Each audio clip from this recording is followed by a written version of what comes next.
How's it going, everybody? This is BeatTheBush. As the title says, I am referring to myself as a rich guy in this instance, and yes, I did get $1,200 in stimulus check. This video is brought to you by Webull. Now's the time to jump on to this so that you get 2 free stocks. I think they're going to end their promotion within a couple of days. Within the next video or two, Webull will no longer give out 2 free shares of stocks just for signing up and deposit $100. They're only going to give 1 free stock. So if you do it soon, you will still get the 2 free shares. Check out my referral link down in the video description below. I got it kind of late because last year I actually had to pay the IRS taxes, so I have to go on their website, give them my checking information. Here is the exact statement line for my Chase account. $1,200 from the IRS. Now, if you guys watch this channel enough, you know that I am semi-retired. I technically don't need this money. I did not actually lose a job, so then I'm not sort of missing any kind of income other than maybe YouTube has reduced the ad revenue a little bit, so this might compensate for that a little bit. But I feel like this money is probably not intended for my kind of people where I chose to quit a job. I sort of don't need that income and then I'm still getting this. I think the stimulus check is more intended for people who lost a job. This $1,200 could help them pay the rent, put food on the table. So definitely if the government did not pay me this $1,200, I would still live completely fine. I'm not gonna be hurting. I can still put food on the table. I can still pay utilities and everything. So this caused me to think about what the heck happened here? Why is it that I legally qualified for this $1,200 stimulus check? The requirement is actually less than $75,000 of adjusted gross income.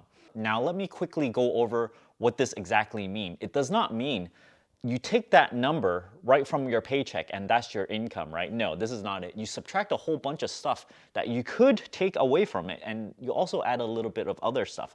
The stuff that you add is the wages, if you get a W-2, which I personally don't. You add dividends, you add alimony, capital gains, you also add interest, you add business income, you add retirement distribution. Now, there are things that you subtract from it, such as student loan interest. If you have a really large student loan, you know, the interest could be substantial. And then you subtract out all the contributions you make to your retirement account, your HSA.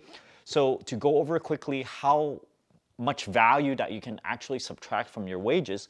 In your IRA, you can subtract up to $6,000. If you have less than an income of $124K, it phases out by $139K. Your HSA, you can just lop off $3,500 right there. If you have an SEP IRA, it's the lesser of 25% or $57,000. So if you earn $100,000 a year from your business income, you can just put 25K of this in the SEP IRA. If you earn closer to $200,000, then you might start to get closer to this 57K limit here. If you have an employer, you would be contributing to your 401K up to a limit of $19,500 for the year 2020. Now, this gives you an idea.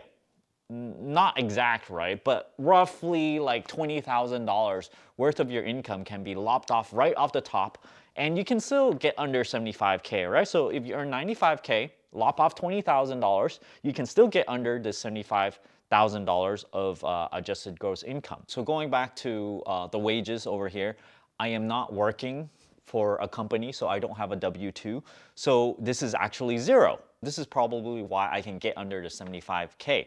But you might go, well, you have miscellaneous income, right? Beat the Bush. You have all these 1099s, and certainly those probably add up to more than $75,000. So that's what's so advantageous about having a business. If you have so-and-so amount of business income, you can, in a way, design it so that you spend a lot of it so that at the end, you get very little business income. For example, Amazon, they might earn many billions of dollars and then they spend just as many billions of dollars and then they report zero income. You can do this with a small business too. Earn $1 million worth of income and then somehow you go, oh, I'm expanding.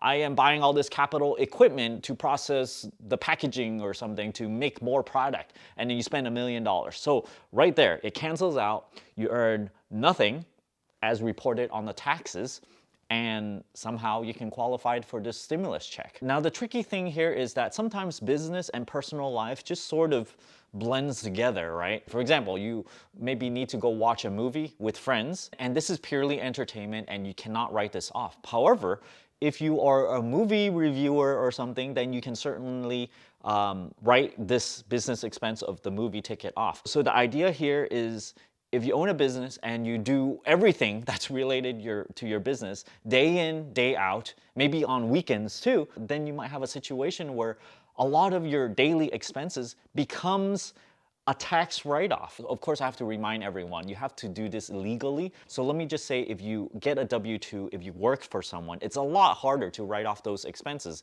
that you need in order to go to your job. However, if you own a business, there is so much stuff that you can write off under the Schedule C that it becomes a lot easier to write off every single kind of profit that you have. The other thing that adds to your adjusted gross income is dividends.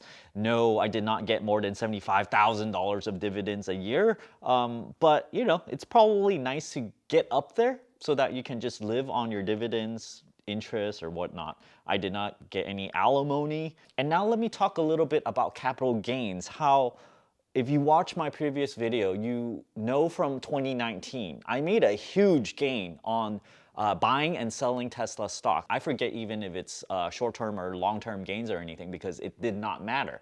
Why did it not matter is because I did all of that trading within my retirement account. If you buy and sell within a 401k, within an IRA, you don't incur capital gains tax. So in my taxes for 2019, I actually did not say anywhere where I earned like $70,000 worth of Tesla stock, which I eventually turned that into an actual car that's in my garage right now. So if you think about this, I just bought a Model 3 Performance and I still got the stimulus check. So this is like pretty unfair. So all of those gains that I made on my Tesla stock, not counted as capital gains. Most people have a retirement account and also a brokerage account, which is taxed. So if you do your trading in there and then you do a sell and you realize the gains or losses, then you have to put those in your taxes. So before I jump into buying a certain asset in each of those accounts, I would go, you know, do I have a chance that I might actually sell this and net a huge gain in the future? If I do,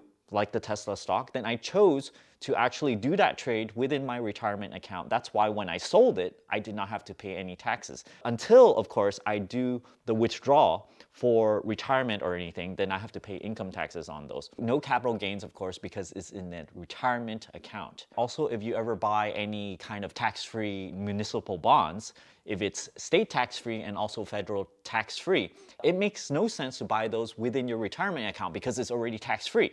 So if you purposely put those in your brokerage account, not your retirement, you're going to reap the rewards of those tax-free things. So what you buy in which account does really matter. For the income portion, there's also retirement distributions. I did not distribute anything. And you think because I am sort of in semi-retirement that I need to start withdrawing from my retirement account or I don't know, my investment account or something, but that's not the case because my burn rate is so extremely low. It's close to like $1,200 to $1,400 a month. Right this moment, it's around $1,200 a month. And in that sense, you might go, well, because my burn rate is so low, maybe I do deserve a stimulus check because I spend so little. Because, you know, I'm kind of living like, you know, a poor person after all, not a rich person. This is just the way I normally am, and this is the way I'm comfortable with. So then it works out to every year, my expenses are $16,000 to $18,000. If I don't go traveling, if I don't go buy a whole bunch of new electronics. So I made this video sort of like a shock factor, right? Because in the title you go, oh, rich guy gets a stimulus check? Rich guy should not get a stimulus check, right? It should be those people that lost a job. If they lost a job due to this infection stuff, then they should get it, right? And this bill that's passed that gives everyone money, it's not perfect in the way that they designed who gets what. I would say adjusted gross income is an indicator of how much work you do, how much wages that you earn. But it's no indicator of how much benefit you get every year. If you somehow, like me, can purposely reduce your burn rate, then that automatically means you don't have to earn as much money. Therefore, your income bracket goes way down. And then all of a sudden, in these situations where they do look at your adjusted gross income, somehow I am able to qualify for this. Now, you might wonder, how can we dole out this $1,200 stimulus check in a more fair way so that it goes to people who actually deserve it or actually need it? And I would have to say, it might be a mixture of checking how much wealth people have, but this is a really hard thing to do. People don't report how much wealth they have, how much money they hide in some Switzerland account or something. And on top of this, each person's expenses vary greatly. So there probably should be a income cap. Each person has a different burn rate. People who built an empire on Airbnb with like 10 properties or more, they might have rent payments to their landlords of, let's say, $10,000 every month or so. And then all of a sudden, they're not getting any income. So does that mean they have a need for $10,000? Do they deserve to somehow get a $10,000 check from the government? So if you try to dole out a stimulus check based on need only, you might have someone out there that has a great need of a $10,000 check in a single month. I think most people would say that no, you should not dole out $10,000 to those people, because before then, they're like a really, really high earner. Maybe they earn $1 million just the year before. So they probably need some sort of wealth measurement, some sort of income measurement, and you can start with the modified adjusted gross income. And also, how much need do you have? The need is a very high variable thing because it might depend on which part of the country you live in. If you live in the more densely populated area, rent is higher, therefore your need is higher. Sometimes if you live like a monk like myself, you only need $1,200 every single month. So just because I need less, does that mean you actually deserve less stimulus? Probably the fairest thing to do is a universal basic income where everybody just gets a flat amount, and this flat amount will just sort of guarantee a very, very basic style of living, so that you can at least feed yourself, at least you can live at a very minimal type of place. Maybe they can even adjust this based on your zip code, because some zip codes are more expensive to live in than others. Me getting this stimulus check, it's certainly not that I am going to refuse it, because I certainly enjoy having $1,200 more. I can take this and go take a trip on the government and, you know, live out my dreams of eating Kobe beef or whatnot.